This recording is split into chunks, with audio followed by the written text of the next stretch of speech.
Vous dites maintenant que William Branham a présenté au monde du message un démon.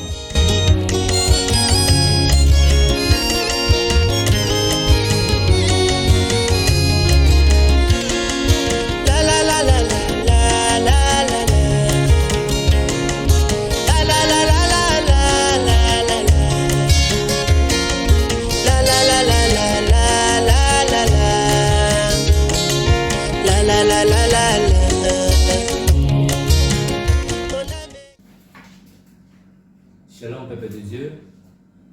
Nous sommes là dans le cadre de notre émission K.D. William Branham, une émission qui est là principalement pour parler des sujets qui font débat, ces jours aussi sur les réseaux. Alors, nous sommes dans notre 6e séance. Alors, nous avons reçu des questions de la part de plusieurs personnes qui nous suivent. Aujourd'hui, le pasteur Bob va exposer et après ça, il essaiera de répondre à ces questions. Je suis là à côté de lui. Shalom, pasteur Bob. Oui, shalom, frère Christo, Josué. Oui, alors, pasteur, nous sommes là pour continuer sur notre allure que nous avons eu, de parler sur ces sujets qui font débat sur les réseaux sociaux. Alors, comme vous l'avez dit, que vous allez commencer par exposer, et puis nous aurons une séance de questions-réponses. Après ça, je pense que nous vous laissons la parole, pasteur, pour votre exposé. Merci, mon frère Josué Christo. J'ai toujours aimé ce nom-là, Christo.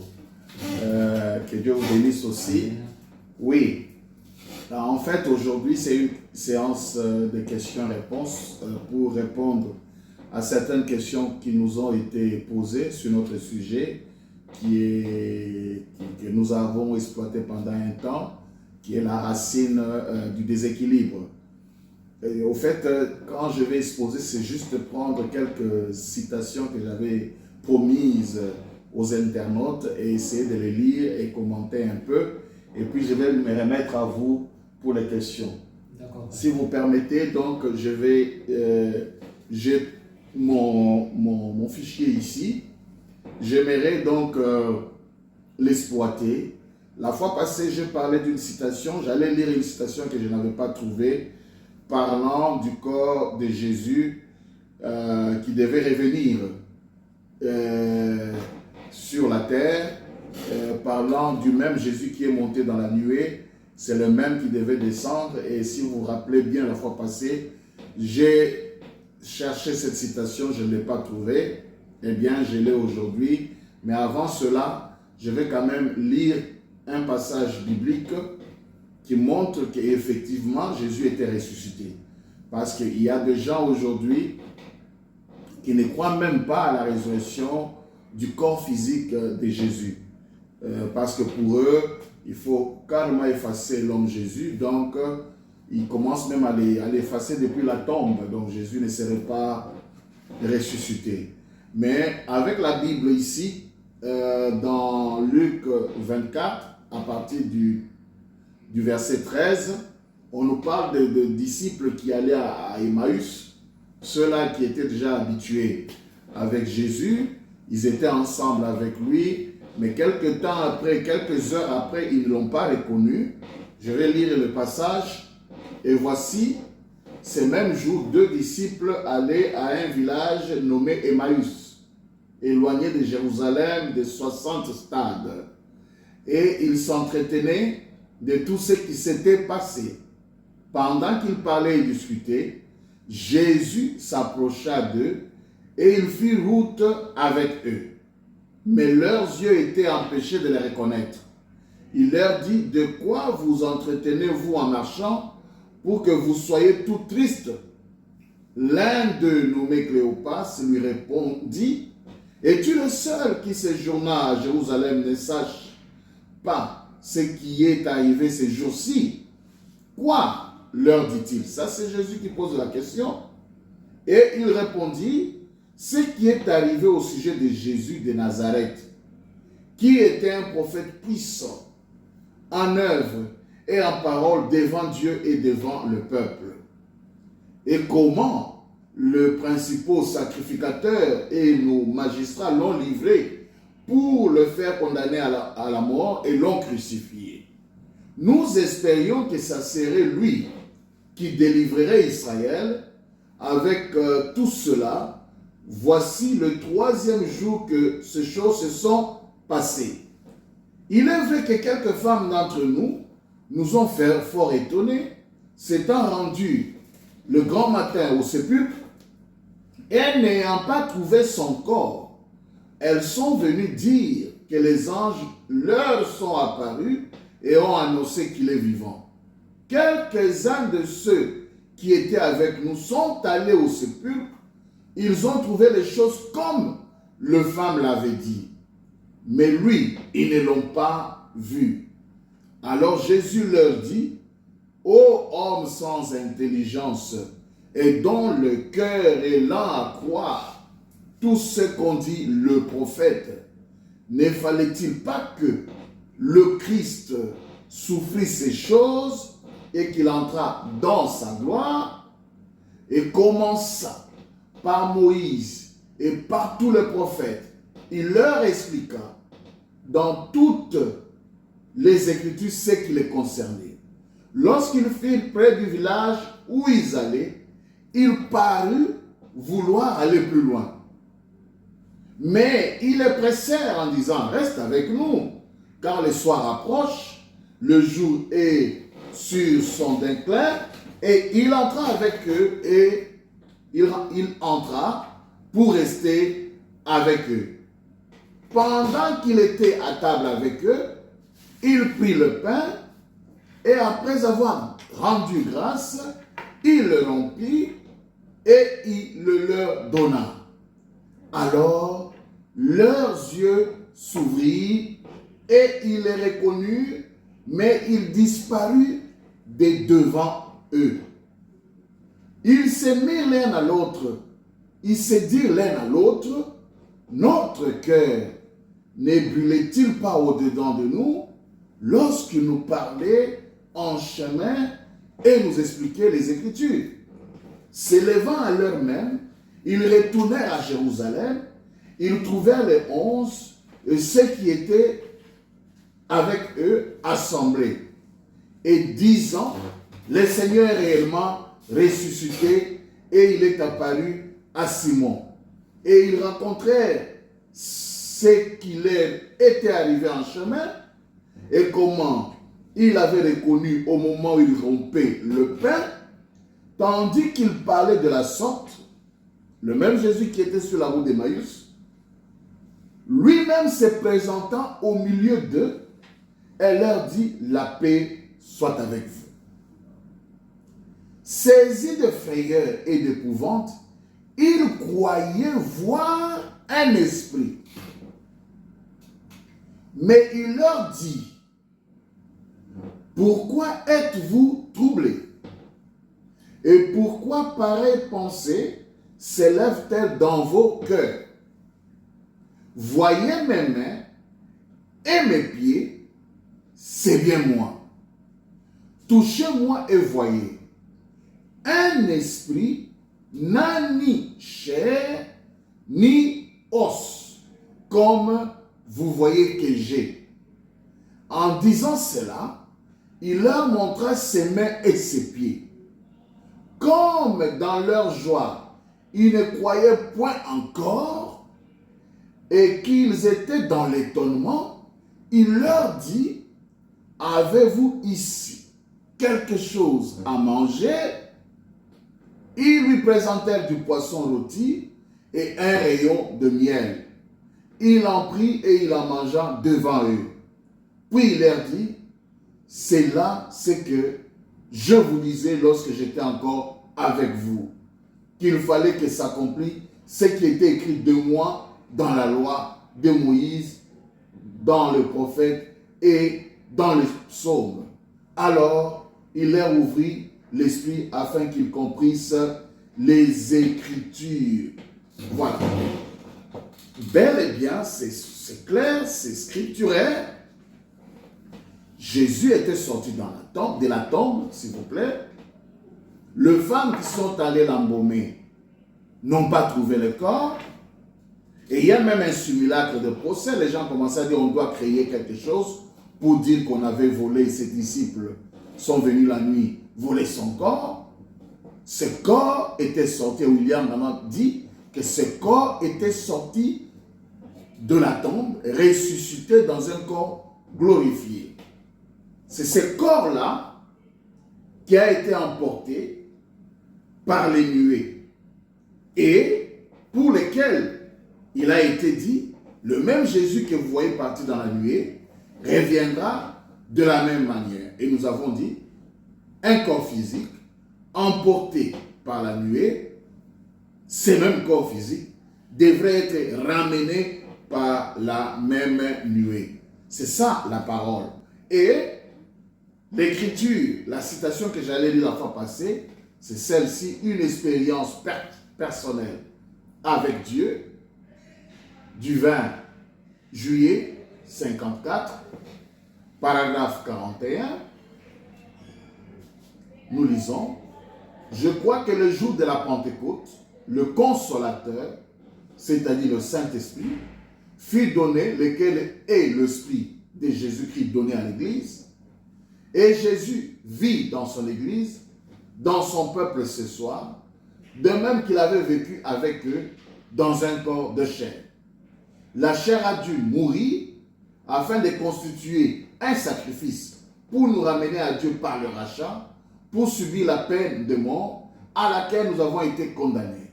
Et maintenant, je crois qu'il reviendra physiquement un jour sous forme corporelle.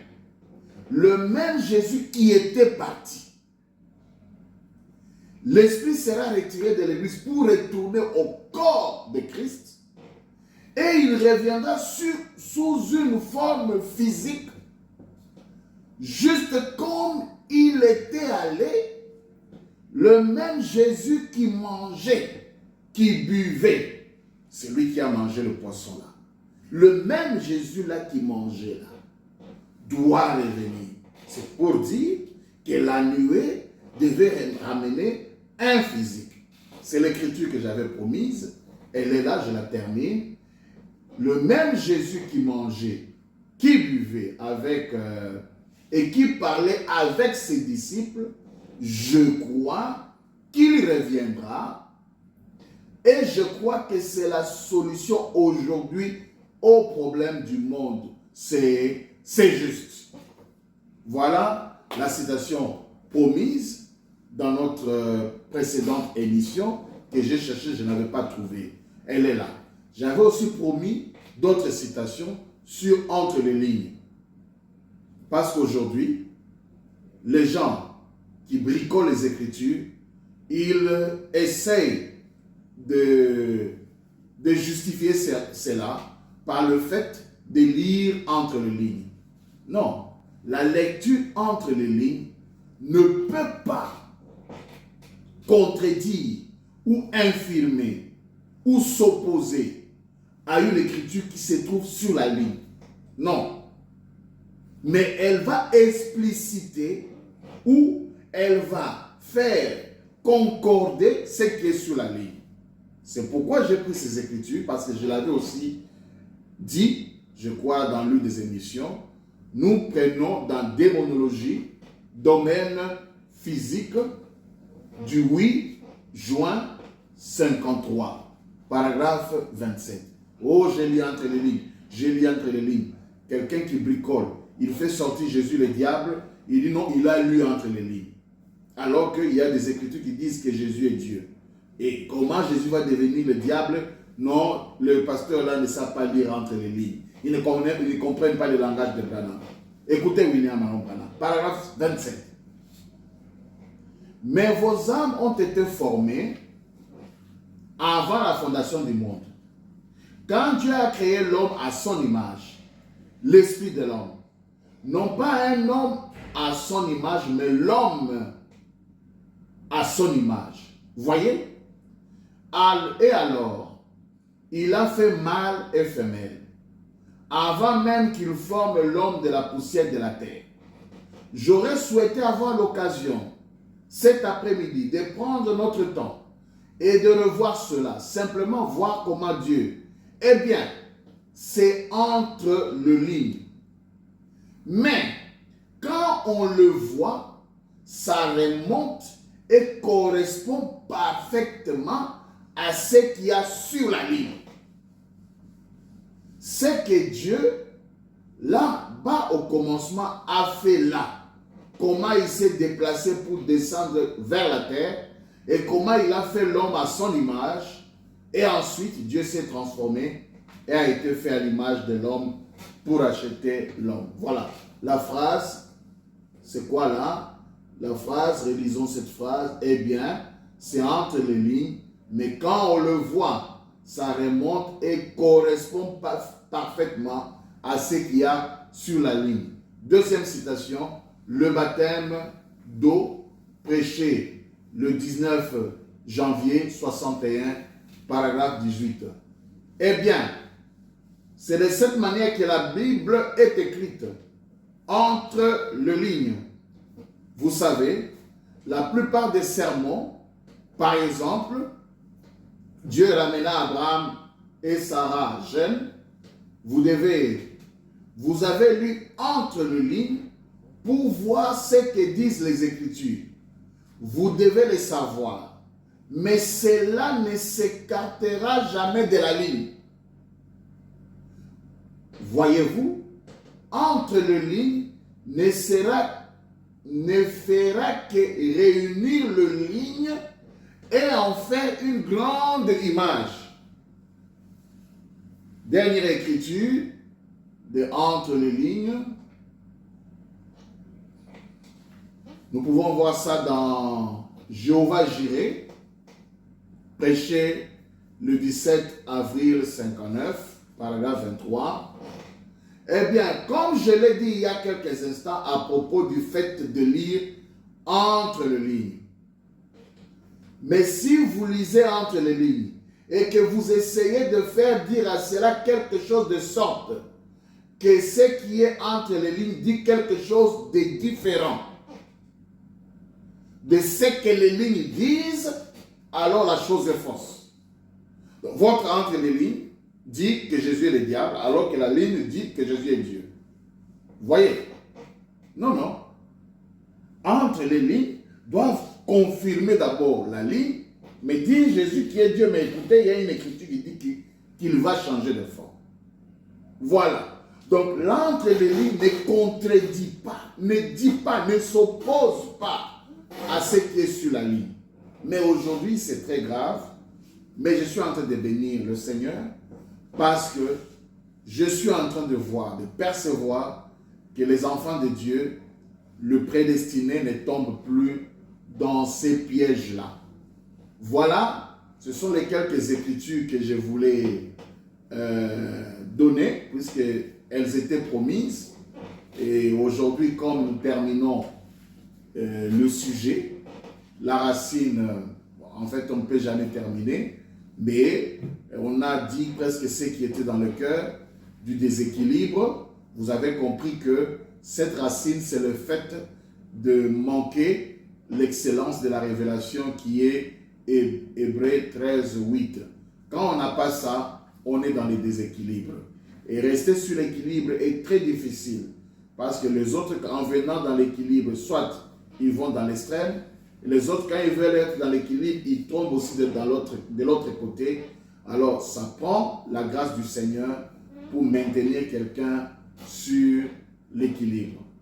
Ainsi, frère Josué, ce sont les écritures que je voulais présenter et vous laisser poser des questions que vous avez reçues. Je suis à votre disposition. Ok, d'accord, merci pasteur. Alors, permettez-moi de la lire. La première question que nous avons reçue de la part de ceux qui nous suivent est celle-ci. Pasteur, vous dites que Jésus est éternel, alors que le message dit que le Fils n'est pas éternel. C'est le Père qui est éternel. Comment expliquez-vous cela? Oui, j'ai effectivement des écritures. C'est vrai. Les écritures disent que le Fils n'est pas éternel. Premièrement, ce n'est pas moi qui dis que Jésus est éternel. J'ai lu des Écritures. D'abord, la Bible dit, Jésus-Christ est le même hier, aujourd'hui et éternellement. À moins d'enlever cette partie-là éternellement. C'est d'abord la Bible elle-même dit ça. Et moi, je continue à croire à la Bible. Le message ne nous a pas dit de ne pas croire à la Bible.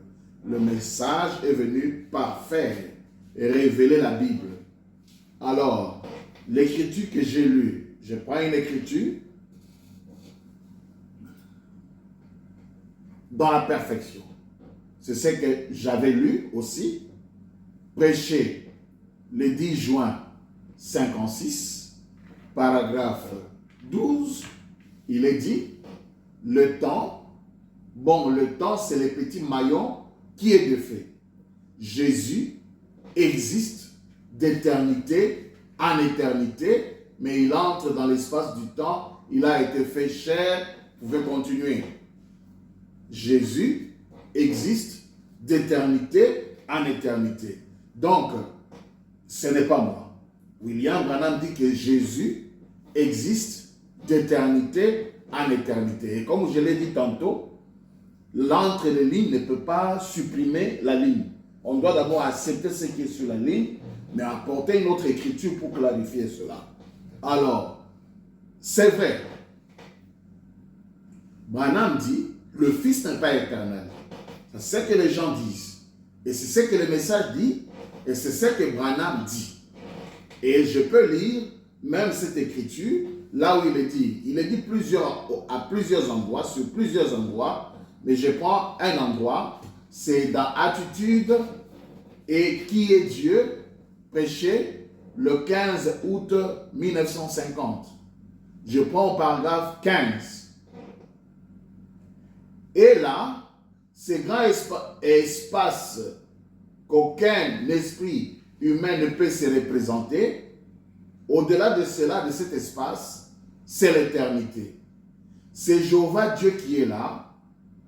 Et on nous enseigne qu'au commencement, le Logos, où le Fils de Dieu est sorti de Dieu. Le Logos est appelé Fils de Dieu. Suivez-moi très bien. Bon, je ne crois pas que le Fils est éternel. Ici, il parle de Logos.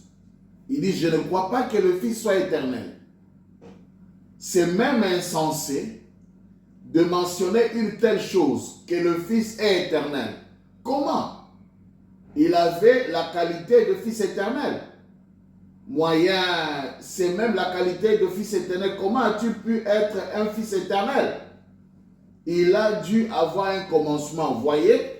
Là, il parle même de Logos. Le Logos, par rapport à Elohim, est Fils. Et en parlant du Fils qui est le Logos, il dit que le Fils n'est pas éternel. Et nous disons Amen. Mais est-ce que le message se contredit?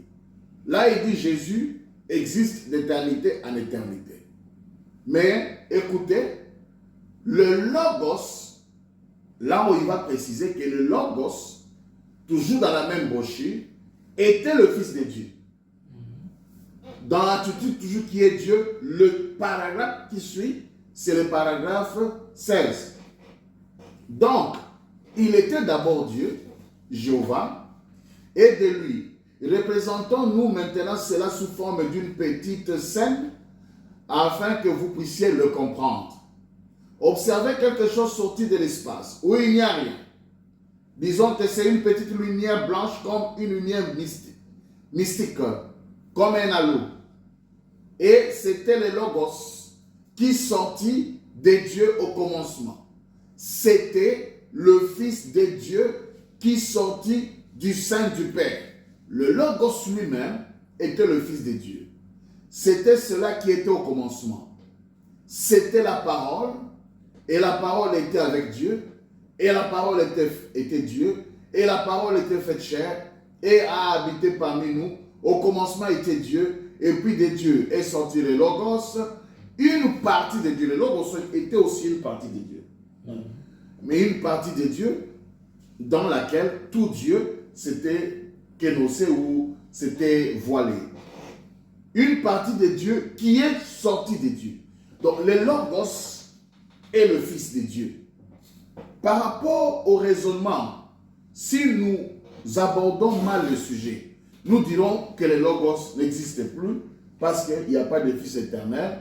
Le Logos était Fils, donc aujourd'hui il n'y a plus de Logos. Aujourd'hui, il n'y a plus d'ange du Seigneur. Le Logos, c'est l'ange du Seigneur. Aujourd'hui, il n'y a plus de colonnes de feu. C'est mal comprendre. Maintenant, il faut marier les choses. Et pour marier les choses, nous allons lire une écriture que je trouve vraiment bonne, parce que nous ne refusons pas. Le Fils n'est pas éternel. À ce titre, le Logos n'est pas éternel parce qu'il a commencé. Mais aujourd'hui, le Logos est toujours là. Le Logos est toujours éternel. Comment? Jésus, Fils, n'est pas éternel, mais Jésus est éternel. Comment? Dans le Gazan, la Sotérène, les Élèques et les Asies, du 23 août 59, nous sommes au paragraphe 177.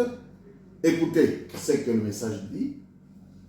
Dieu est en vous, avec vous. Je serai avec vous, comme et même en vous, jusqu'à la fin du monde. Et vous ferez aussi les œuvres que je fais, pas une autre personne, mais le même Saint-Esprit, la même personne, le même Dieu Jésus. Le Seigneur Jésus lui-même était un tabernacle dans lequel Dieu demeurait pour se manifester, parce qu'il était un esprit, il était un esprit. Eh bien, paragraphe 178, Jésus n'était pas éternel, Dieu est éternel. Là, on est d'accord. Mais écoutez la suite. Jésus est maintenant éternel parce que Dieu a pris un corps en haut. Vous voyez? Ça nous montre que quand on dit que Jésus n'est pas éternel, c'est dans sa fonction. Même le Logos, c'est quand il est entré dans le temps, dans cette fonction du temps, il est appelé Fils. Mais rappelez-vous, quand le Logos est venu entrer dans Jésus, par rapport à Jésus, le Logos est Père. En ce moment-là, il n'est plus temporaire, il est éternel. Voilà l'écriture qui prouve, bien que Jésus, nous disons qu'il est du temps, il n'est pas éternel dans sa fonction de Fils, dans la filiation, parce qu'il n'y a pas de Fils éternel. Et je l'avais dit dans l'une de mes émissions, moi ici, j'étais un enfant. C'est moi, mais je ne suis pas resté un enfant éternel. Si vous restez un enfant éternel, même les parents ne seront pas contents. Il faut changer, mais c'est toujours moi, mais dans une autre fonction. Aujourd'hui, je suis mari d'une épouse et père des enfants. Vous comprenez? Donc la fonction là est temporaire, mais après, nous entrons dans une autre fonction. C'est pourquoi Jésus n'était pas éternel, Dieu est éternel, Jésus est maintenant éternel, parce que Dieu a pris un corps en haut. Là, il se réfère au corps glorifié, comme nous avons vu la fois passée, le corps qui est monté dans la nuée. Tenez une écriture où William Branham dit, nous sommes des fils éternels. Lui-même qui a dit qu'on n'est pas éternel, il n'y a pas de fils éternel, mais il nous appelle de fils éternels. Donc pour accomplir ces prodiges prêchés, le 12 janvier 58, nous sommes au paragraphe 42. Je prends directement vers le bas pour aller vite. L'étoile du matin. Oui. Je dois voir l'endroit. Voilà, je prends seulement au-dessus là. Êtes-vous dans cet auditoire cet après-midi, pécheurs? Dieu est le péché, mais il aime les pécheurs. Il vous aime tellement qu'il a donné son Fils, afin qu'il puisse boire cette coupe amère pour vous. Rappelez-vous, il est devenu vous, afin que vous deveniez lui. Il est devenu un pécheur, séparé de Dieu. Quand il s'est écrié « Mon Dieu, pourquoi m'as-tu abandonné ?» Il est séparé de Dieu par sa mort, afin que vous, par votre mort, vous puissiez avoir la présence de Dieu. Il est devenu un enfant du péché. Vos péchés, non pas ses péchés, mais le vôtre, afin que vous deveniez un enfant obéissant. Il a pris votre place comme créature du temps, afin que vous puissiez prendre sa place comme un fils éternel et une fille éternelle de Dieu. C'est ce que je disais. La parole, il faut avoir une vue, une vision globale. Et prendre la parole dans son contexte. Quand il dit il n'y a pas de fils éternel, cela ne veut pas dire lorsqu'on voit un fils, c'est fini. Vous, vous êtes le fils de Dieu, vous qui me suivez. Vous n'êtes pas éternel? Vous qui êtes fils de Dieu, si vous êtes éternel, pourquoi vous pensez que Jésus, le fils de Dieu, ne serait pas éternel? C'est la fonction, c'est l'étape du ministère. Moi, je suis toujours fils de Dieu.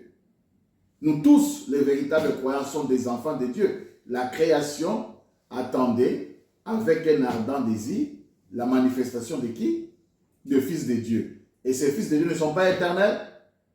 William Branham dit, il a fait de nous des fils éternels. Voilà, pour ce qui est de cette première question, ça a pris le temps.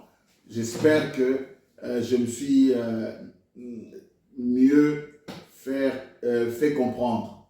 Ok, merci beaucoup, pasteur. Je pense que c'était clair et je pense que les gens qui nous ont suivis ont aussi compris. Et ceux qui avaient encore des zones d'ombre, je pense qu'ils ont trouvé éclairage par rapport à leurs questions. Alors, nous avons encore une deuxième question ici.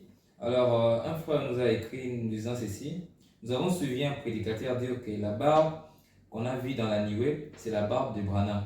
Quand il montait dans la nuée et il est apparu avec une barbe, ce n'était donc pas la barbe de Jésus. Qu'en pensez-vous, pasteur? Ça, c'est terrible. J'ai aussi suivi ça plusieurs fois, des éminents hommes de Dieu qui ne veulent pas entendre que Jésus soit dans la nuée de 63 là. Ils disent, même quand Branham disait, voyez sa barbe, il parlait de sa propre barbe, la barbe de Branham. C'est Branham qui était là, et quand il est arrivé là, c'est pas, il a poussé une barbe, et puis voilà, c'est sa propre barbe qu'on a vu là-bas. Non, écoutez, c'est pourquoi je parle du bricolage de la parole. Nous ne devons pas être des bricoleurs. Restons avec ce que Branham dit. D'ailleurs, je peux trouver l'écriture dont il se réfère souvent en parlant que quand Branham est monté dans la nuée, ils vont même parler de la montagne de la transfiguration.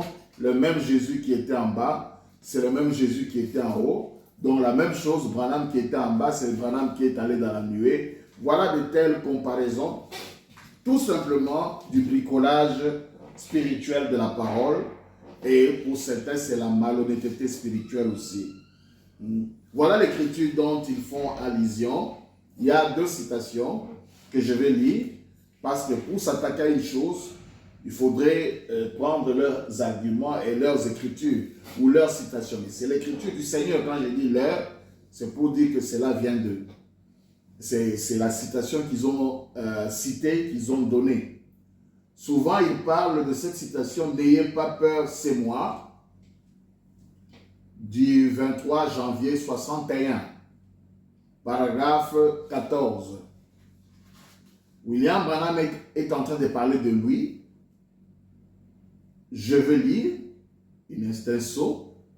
Oh, je vous assure, lorsque nous traversons de l'autre côté, je me demande vraiment ce qu'il en sera quand nous serons arrivés là-bas, ici.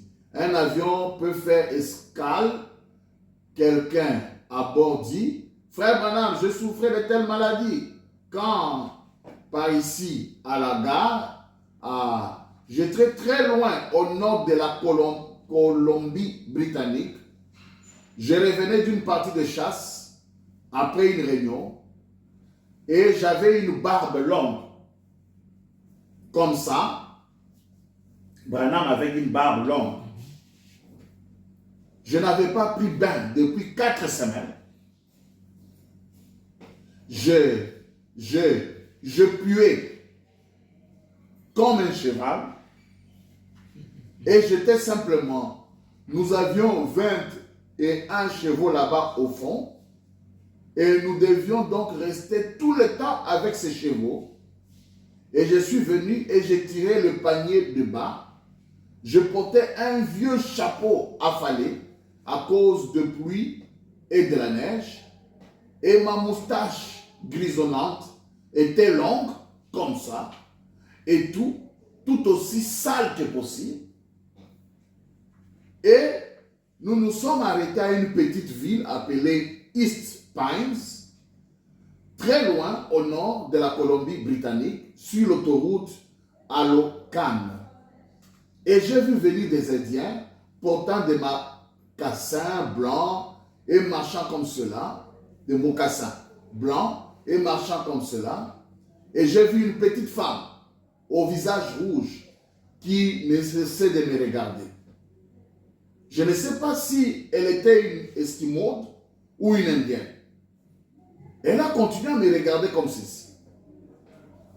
Et je me suis simplement détourné. Je ne comprends pas comment elle a reconnu mon visage avec la barbe partout comme cela. J'ai tiré le panier de bas. J'ai senti quelqu'un me tapoter à l'épaule. Je me suis retourné et elle a dit, excusez-moi, n'êtes-vous pas frère Branham? J'ai dit, si madame. J'ai dit, comment m'avez-vous reconnu? Elle a dit, je vois votre photo. J'ai dit, où? Elle a dit, les traîneaux tirés par le chien passent ici une fois l'an. Et ils ont amené votre livre intitulé Le prophète visite l'Afrique. Alors, nos frères prennent cette citation. Ils disent, une femme a réussi de reconnaître Branham avec la barbe. Et le vrai saint, quand ils vont regarder la nuée, ils vont reconnaître que c'est Branham. Mais les perdus, ils vont regarder la nuée, ils ne verront pas Branham. Pourquoi? Parce qu'ils ont la deuxième écriture. Voilà comment on dit le bricolage. Dans une écriture où une femme reconnaît Branham alors qu'il était barbu. Alors on prend cette écriture, on l'amène maintenant à la nuée de 63, alors qu'ici c'est en 61, avant même la nuée. On prend cette écriture, on va la mettre maintenant dans la nuée. Quand Branham est monté, il avait cette barbe, et il n'y a que des gens comme cette femme qui peuvent reconnaître que c'est Branham. Et des esprits faibles peuvent prendre ça et commencer à prêcher. Vous voyez, prêcher ça. Alors que c'est un gros mensonge, un bricolage amer. Maintenant, la deuxième citation qu'ils joignent à celle-ci, c'est cette situation ici où William Branham parle de lui dans la nuée, dans la photo. Essayez de rendre un service à Dieu sans que ça soit la volonté de Dieu, du 27 novembre 65, paragraphe 60, à partir du paragraphe 79.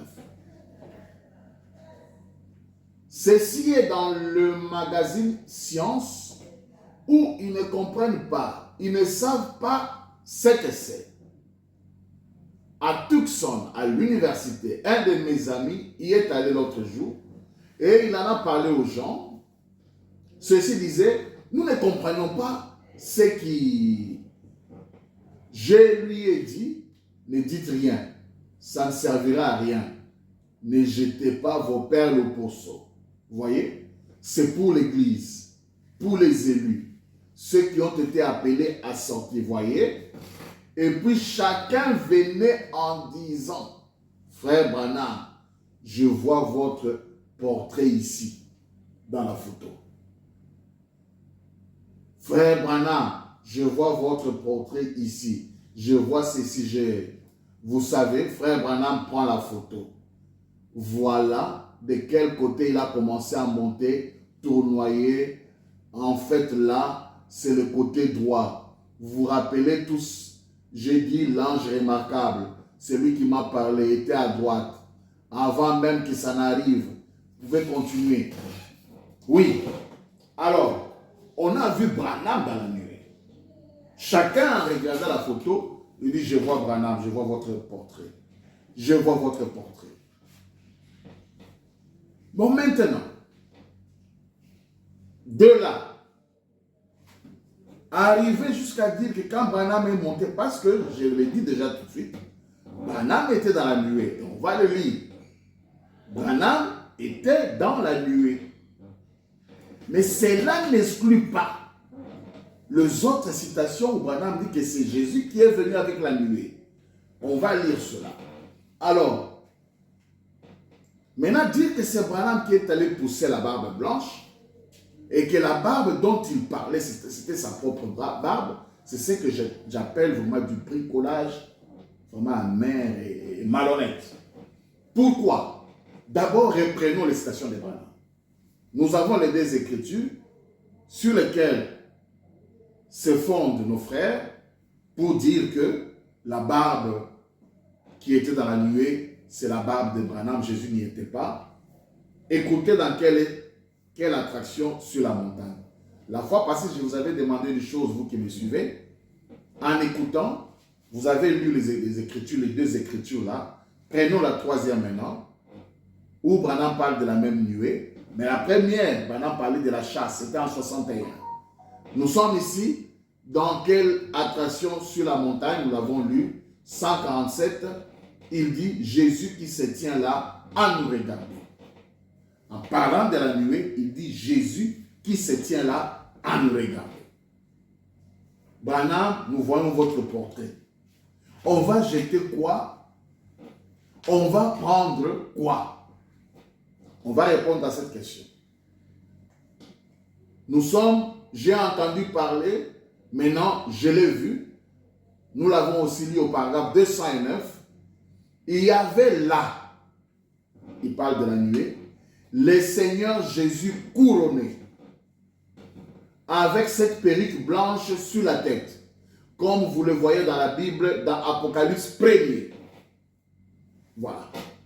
Dans la nuée, il y avait Jésus couronné. On va jeter ça comment? Comment on va refuser? Et dire que Branham était dans la nuée, cela ne nous pousse pas à aller jusqu'à dire que c'est Branham qui a porté la barbe blanche. Pourquoi? Nous allons le prouver avec les Écritures. Il y a des indices qui montrent qu'il s'agit bien de Jésus. Deux indices, je peux même en parler, prendre trois. Un, quand Branham parle de l'homme qui était dans la nuée, il dit que c'est un homme qui était à la croix. Cet homme était une fois à la croix crucifié. L'homme qui était dans la nuée, d'abord il dit que c'est Jésus, donc ça ne contredit rien, et il dit que c'est l'homme qui a été une fois crucifié. C'est le lever du soleil. Nous l'avons lu aussi. Je prends l'endroit. Avez-vous 16, avec ce qui est blanc, vous voyez ce qui est foncé, son visage, sa barbe et ses yeux, et remarquez, il regarde, l'homme la regarde. Il y a cette lumière qui émane de lui, qui éclaire la droite dans la direction où il regarde. Et sur la croix, c'est là qu'il a regardé. L'homme qui est dans la nuée, selon cette citation, c'est l'homme qui regardait à la croix. Il parle de l'homme et il dit, et sur la croix, c'est là qu'il a regardé à droite où il a pardonné aux pécheurs. Deuxième indice, on verra encore notre indice en lisant. Deuxième indice qui montre que c'est Jésus, l'homme de Galilée. Il dit que l'homme qui était sur la croix, dans la nuée plutôt, cet homme-là, il précise, il dit qu'il avait environ 30 ans d'âge. Prenons 63. Moins 1909. S'il y a, on peut calculer.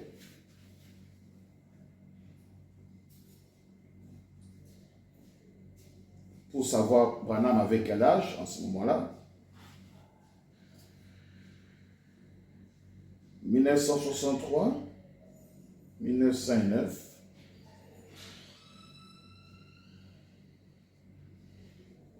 54 ans.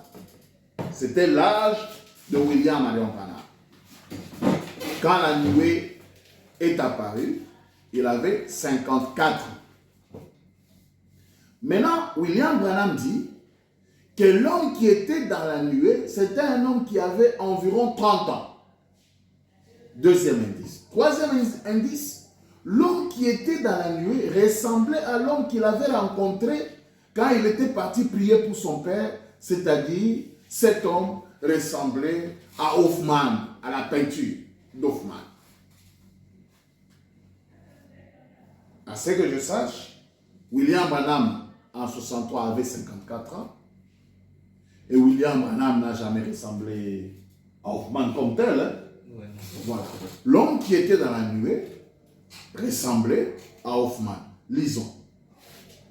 Honte de lui. Ce sont des écritures que nous avons lues.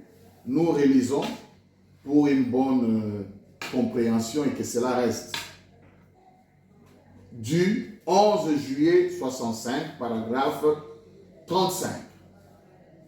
Vous avez vu cette photo l'autre jour. Comment en tournant cette photo de côté, la photo même de ces 7 anges s'élevant, faites-la pivoter vers la droite. Écoutez encore. Vous voyez le visage du Seigneur Jésus regardant de nouveau en bas vers la terre.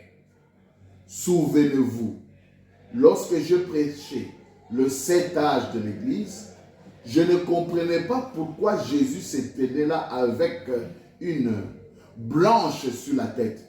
Il était un jeune homme. J'ai ramené cela dans la Bible et il était dit, il vint vers l'ancien des jours dont le cheveu était blanc comme la laine. Jésus n'avait que 33 ans et demi, écoutez, il ramène la croix, lors de sa crucifixion. En parlant de l'homme qui était dans la nuée, il donne l'âge. L'homme qui était là avait environ 33 ans quand l'homme là était crucifié. C'était l'intrigue que William Branham avait. C'était les questions que William Branham se posait. Comment ce jeune homme de 33 ans, quand on l'avait crucifié, peut avoir le cheveu blanc alors que je le vois? Donc, pour William Branham, il n'y a point de doute, ce n'est pas lui qui est monté qui a pris ses cheveux blancs. Ce n'est pas lui qui est monté pour devenir barbu. Non. Il y avait bel et bien un homme de 33 ans, bel et bien quelqu'un qui était mort à la croix. Voilà, relisons la dernière phrase. Jésus n'avait que 33 ans et demi lors de sa crucifixion. D'où il a téléphoné maintenant le docteur Jack Moore. Il dit, j'ai téléphoné à Jack Moore, qui est un théologien. Il a dit, ça c'est la réponse de Jack Moore, oh frère Branham, c'est Jésus dans son état glorifié, a-t-il dit. Après sa mort, son ensevelissement et sa résurrection, il est devenu comme cela. William Branham dit, ça a l'air bon pour un théologien, mais ça ne semblait pas bon. Ce n'était pas convaincant. Écoutez, je suis allé, après la réponse de Jack Moore, William Branham maintenant est allé étudier. Et j'ai commencé par le premier âge de l'Église. C'est alors que le Saint-Esprit a révélé cela. Vous avez cela juste dans vos âges de l'Église. Je crois que les livres vont sortir très prochainement. Et il aura tous les détails. Et il était montré, voilà. Après qu'il ait rejeté la réponse de Jack Moore, maintenant quand il a étudié, voilà il vient maintenant, il commence à voir la réponse. Il était montré que Jésus était le juge. Ce n'est pas qu'il était glorifié. Pourquoi? Autrefois, il était glorifié évidemment, mais cela ne rendait pas ses cheveux blancs. Il était glorifié. Ce n'est pas la raison de ses cheveux blancs. Pour ce qui est de la couleur des cheveux, c'est la qualité, l'attribut de juge. Autrefois, les gens portaient une perruque blanche, ils mettaient une perruque et le portaient en tant que juge. En Angleterre, ils le font toujours. Quand vous avez l'autorité suprême, en tournant cette photo des côtés, on le voit. Qui? Jésus. Avec ses cheveux noirs. Ah. Maintenant ici, il dit les cheveux noirs. Quand vous tournez, vous allez voir le cheveu noir. Vous pouvez voir cela à côté de sa barbe. Et il porte une perruque blanche. En fait, il portait une perruque. Il portait une perruque blanche. Il est la dernière autorité. Il est l'autorité suprême. Même Dieu l'a dit lui-même. Celui-ci est mon fils bien-aimé. Écoutez-le. Il parle de Jésus. Paragraphe 338. Pas 300, paragraphe 38 plutôt. Le voici avec ses anges. Le Jésus là de 33 ans. Avec la perruque. Le message, lesquels étaient les sept. L'ouverture de sept sceaux qui ont révélé la sémence du serpent. Et toutes ces choses-là, on voit que c'est de cela qu'il se couvrait. Il se couvrait de ces mystères. Donc, les sept sceaux le couvraient. Écoutez, c'est son autorité suprême. Il est suprême. Et il a une perruque. C'est pourquoi quand vous regardez bien, vous verrez les cheveux noirs. Il porte, quand on porte, ce n'est pas vos cheveux. Quand vous portez la perruque, vos cheveux sont toujours là. Écoutez, il a une perruque où il est couvert. La Bible dit qu'il a changé son apparence ou qu'il s'est changé lui-même. Un morphée, ce mot vient d'un mot grec, un morphée, qui signifie un acteur grec jouant plusieurs rôles. Aujourd'hui, il est une chose, et dans l'acte suivant, il est autre chose. Il est Dieu le Père dans un acte, Dieu le Fils dans un autre acte. Il est Dieu le Saint-Esprit dans cet acte-ci. Voyez, le voici, sa parole est toujours suprême. Nous vivons dans les derniers jours. Prenons les œuvres qui sont l'expression de la foi encore. Prêché le 26 novembre 65. Même inquiétude à partir du paragraphe 252. Cela m'a été révélé. J'irai en Arizona et là, cet ange viendrait à ma rencontre. Et il me donnerait alors un message que je devrais prêcher. C'était le 7 sceaux. Cela est arrivé. Combien se souviennent que j'ai dit cela sur les bandes et tout, avant que cela arriva? Et cela est arrivé. Le magazine et autres en ont publié la photo. Cette lumière dans le zèle. Ils ne comprennent même pas ce que cela signifie. Et pourtant, cela est arrivé. Je me rappelle avoir téléphoné à Frère Jack et lui avoir posé la question au sujet de Christ qui se tenait là. Et Frère Jack a dit, là, c'est son état glorifié. Vous voyez? J'aime Frère Jack. Il est l'un des meilleurs théologiens que je connaisse, mais je ne trouvais pas cela satisfaisant. Je me tenais là et j'ai dit, oh Seigneur, qu'est-ce? Écoutez la question de Branham. Un jeune homme là, ai-je dit, avec les cheveux comme la laine. Voilà l'intrigue de Frère Branham. Et il a dit, ça c'est Dieu maintenant, il porte une perruque. Autrement dit, ce ne sont pas ses cheveux, mais il porte une perruque. Écoutez, regardez dans le livre. Je l'avais annoncé avant que cela n'arrivât. Et ces jours-là, quand cela arriva, cela monta.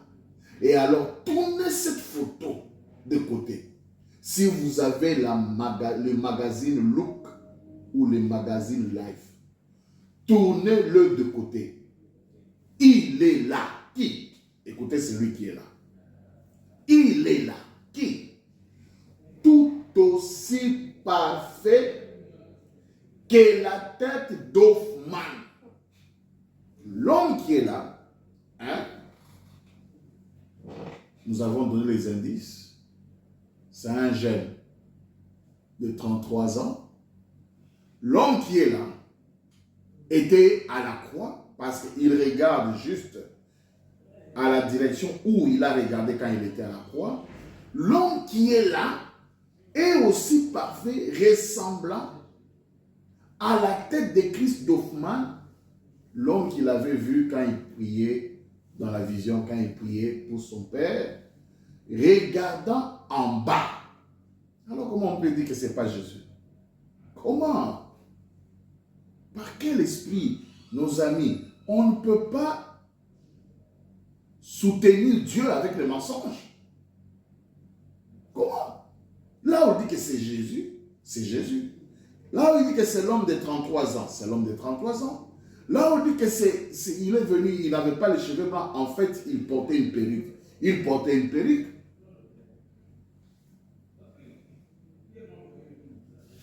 Juste là où je m'étais né. Mes bien-aimés frères, internautes, frères, sœurs, honorables serviteurs de Dieu, nous devons rester avec le message tel qu'il est. Nous ne devons pas avoir les entre les lignes pour commencer à inventer. Non, c'est Branham. Vous avez vu lui Saou, quand il est allé là-bas, il a poussé une barbe rapidement. Et puis, il s'est transformé là maintenant le visage d'Hoffmann. Vous voyez, là, il parle d'un jeune homme de 33 ans. Comme nous l'avons dit la fois passée, c'est Jésus qui est parti. Il reviendra de la même manière. C'est cette venue-là que les gens, c'est ça la venue secrète que les gens ne connaissent pas, que les gens ignorent. Il dit, et là, il précise, il dit, tournez-le de côté, il est là, tout aussi parfait que la tête de Christ d'Hoffmann, regardant en bas, juste là où je m'étais né, et la voilà dans le magazine. Combien ont déjà vu cela? Évidemment, vous tous, vous l'avez vu. En regardant en arrière, cela a prouvé que cette révélation était correcte. Maintenant, écoutez, il y a des éléments que j'aimerais souligner ici.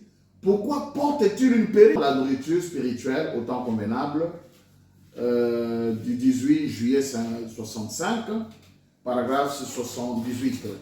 Je pense que c'était si frappant l'autre jour, lorsque j'apportais les 7 âges de l'Église.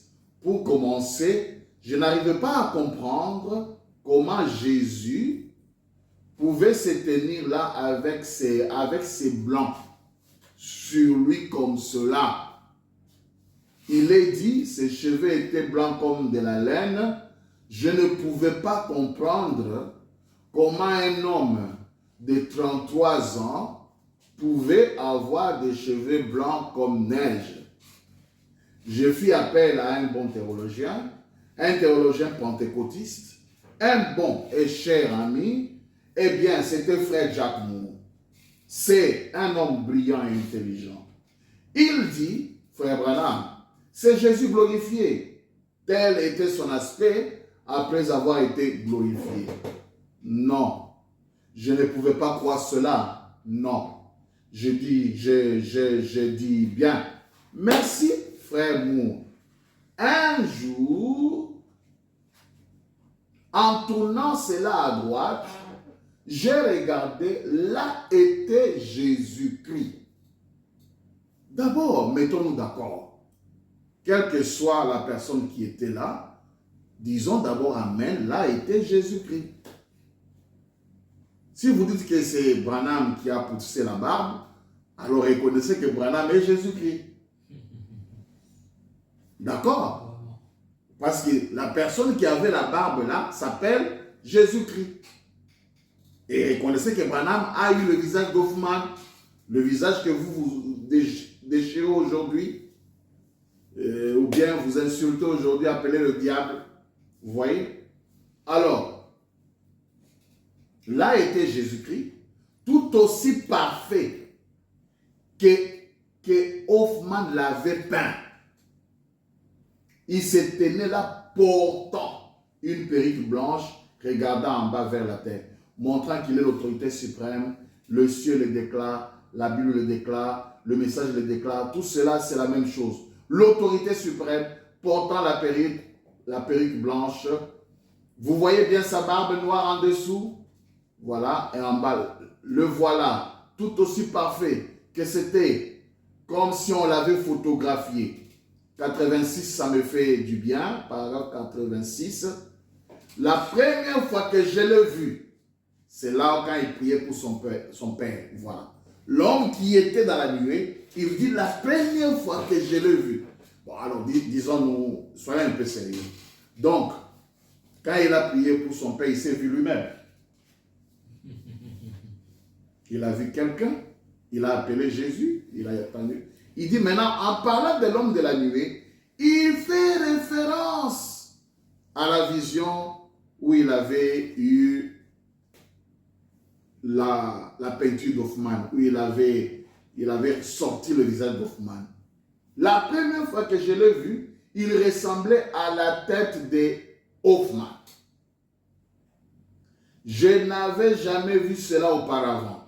Bien des années plus tard, j'ai vu cela au tabernacle de Billy Sunday. Depuis lors, ma maison n'a jamais manqué une de ces images. Ainsi, il avait vu, rappelez-vous la fois passée, nous avons dit, il avait déclaré que je crois que je les rencontrerai encore. C'est la nuée, mes frères. Je crois que je les rencontrerai encore. Après avoir vu cet homme dans la vision, qui était Jésus d'Hoffman, il a vu, il a dit, je sais que je les rencontrerai encore visiblement. Et ici, il confirme. Il donne la première fois qu'il a vu. Et puis, au paragraphe 87, il dit, ainsi dans le ciel, cela prouva que le même Dieu que j'avais vu ici, dans cette vision, quand je n'étais qu'un petit garçon, ici, près de l'endroit où se trouve cette école, avait la même apparence. L'homme qu'il a vu là-bas et l'homme qui était dans la nuée, c'est la même personne, le même homme, même apparence. Et dans le ciel, 30 ans plus tard, il confirme que c'est la vérité. C'est bien là son aspect. Ce n'est pas une certaine chose mystique venant d'une idée de quelqu'un. Soit-il Hoffman, non. Vous voyez, c'est pourquoi vous qui déchirez et brûlez cette photo, Dieu seul sait connaître votre sort. Dieu seul sait. Vous dites que c'est la peinture d'Hoffman, mais la nuée a confirmé cette peinture. Branham, il n'a pas de fausse vision. Ça, c'est un côté. Maintenant, nous savons aussi que Branham aussi, lui, était monté dans la nuée. Voilà. Jésus est descendu. Branham, nous avons vu votre portrait là-bas. Mais c'est vrai. Prenez le tour. Lorsque nous prenons le 7e psaume, rapidement, 271, j'étais dans l'ouest. Les anges se dirigeaient vers l'est et quand ils sont passés, j'ai été élevé. Voilà. Avec eux. Vous vous en souvenez? En direction de l'est, l'assemblée dit Amen. Et frère, qui est assis ici ce soir, en est témoin, ainsi que frère Norman. En allant, j'ai presque supplié cet homme de rester pour attraper son gibier. Pas vrai, frère Sotman? Frère Sotman dit Amen. Oui. Il est là, debout. Je l'ai supplié. Mais il a quand même dit, je ne veux pas la voir. Je n'en ai rien dit Je continue mon chemin. Écoutez maintenant ici. Quelque chose assis près de la tente. C'est quoi? C'est quelque chose. Quelque chose assis près de la tente. Le jour où, vous vous souvenez, frère Sotman, et j'ai, aussitôt que certaines choses ont été dites, je vous ai liés, vous et frère Norman. Où est frère Norman? Là-bas. Je les ai liés par un serment. Comme quoi, ils ne diraient pas ce qui était en train de se passer. Quelque chose assis près de la tente. C'est quoi là? C'est quoi là? Continuons. Il commence à parler maintenant d'un ange puissant, paragraphe 275. Et avez-vous remarqué, il y avait un ange, j'ai dit là, qui était un ange étrange. Pour moi, il ressortait plus que les autres. Vous vous en souvenez? L'assemblée dit Amen. Il formait une constellation, 3 d'un côté et un en haut. Et celui qui était à côté de moi ici, et on comptait de gauche à droite. Et si on comptait de gauche à droite, ça aurait été le 7e ange. Il était plus brillant.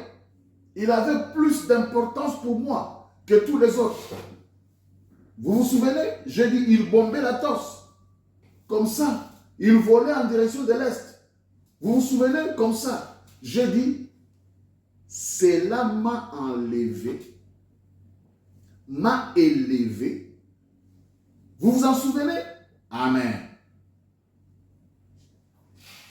Donc, Branham aussi, quand la nuée est venue, pendant que la nuée qui venait n'était pas une simple perruque, mais c'était la perruque de quelqu'un, et William Branham dit c'est un jeune homme de 33 ans, comme juge suprême, qui descendait donc, et pendant que lui descend, Branham ici sur la terre a été élevé. Est-ce que c'est difficile? A été élevé. Écoutez, on dit quelque chose, c'est quoi? Quelque chose à côté de la tente. Quelle tente? La vision de la tente. Vous pensez que c'est la tente sur la terre? Quelque chose à côté de la tente. La pyramide a la forme d'une tente. Regardez. 7e saut. 405, 406. Une autre chose. J'aimerais vous faire remarquer ce qui est arrivé. Si vous écoutez la bande, messieurs, quel est-il? Vous remarquerez qu'il y avait un ange qui m'impressionnait. Beaucoup. Les autres semblaient être ordinaires. Mais cet ange-là était un ange impressionnant. Il était à ma gauche, dans la constellation en forme de pyramide. Et si vous vous souvenez, c'est à l'intérieur de la pyramide que se trouvait le mystérieux roc blanc. Ah, quelque chose. Dans cette pyramide, il y avait un roc blanc qui n'avait rien d'écrit dessus. Cela signifie un secret. Et les anges m'ont fait entrer dans la pyramide. Il y a d'abord le roc. Et il y a Branham qui vient entrer là où il y avait le roc. Sur ce roc, j'ai bâti mon église. Sur ce roc, il y a un nom nouveau. Lui maintenant vient, il y a le roc. Branham monte pour aller là où il y avait le roc. Dans la pyramide qu'eux-mêmes formaient. Le mystère des dieux qui ne sont connus qu'à eux. Et donc, eux, c'était le messager qui était venu interpréter cette pyramide. Ou ce message du secret de ces 7 sceaux, oui, qui repose à l'intérieur de la pyramide. Or, lorsqu'on porte une perruque, il est évident qu'on soit à l'intérieur.